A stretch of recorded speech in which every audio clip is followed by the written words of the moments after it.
Good morning. Wonderful to see everybody here.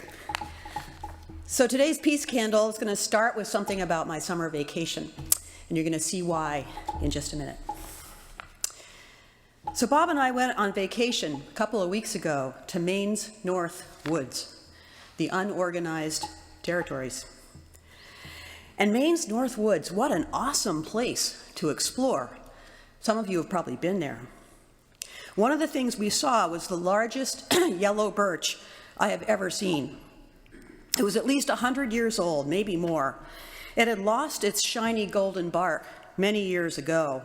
Its surface was rough, deeply fissured, dark brown.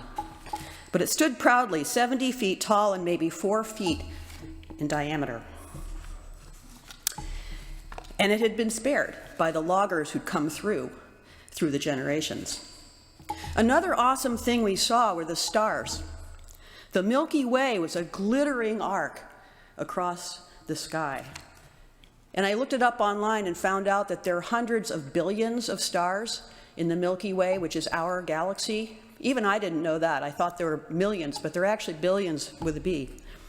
It is just awesome.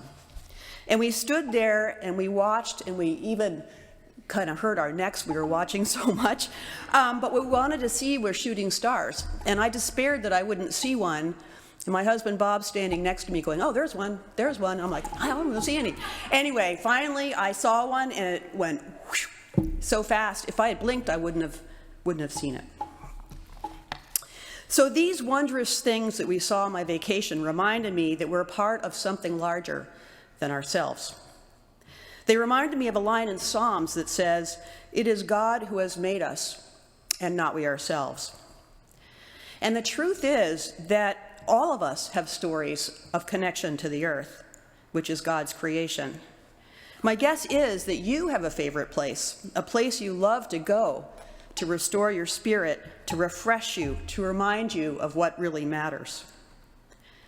In fact, I'm going to ask you to take a moment right now and think of that place.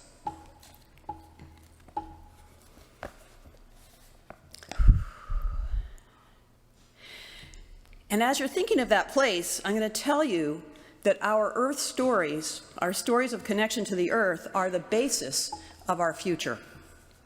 The basis of our future.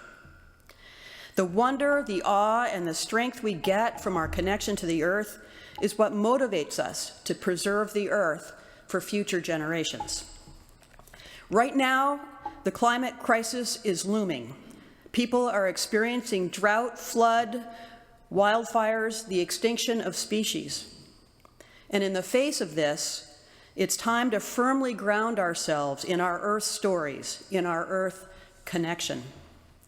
Citizen voices need to rise to meet the challenge of corporate pollution, which is threatening us all. Citizens need to rise and speak out about the environmental injustice and racism that puts vulnerable people in the path of the worst effects of climate change. We are at a pivot point where what we do matters. We can go down a path where the earth becomes uninhabitable for people, or we can seize the opportunity to build a global culture based on caring for all of God's creation. My vision is a future based on caring for others and caring for the planet, but this is a profound shift. A shift in how we relate to each other, how we do business, how we govern ourselves. We can no longer allow profit to be the only focus of business. We can no longer ignore the effects of pollution on people of low income and of color. We can no longer allow the tremendous wealth gap that allows some to live in luxury while others starve. We can no longer extract and exploit the earth's resources without limit. We have come to a place where the health of people and life has to be our top priority.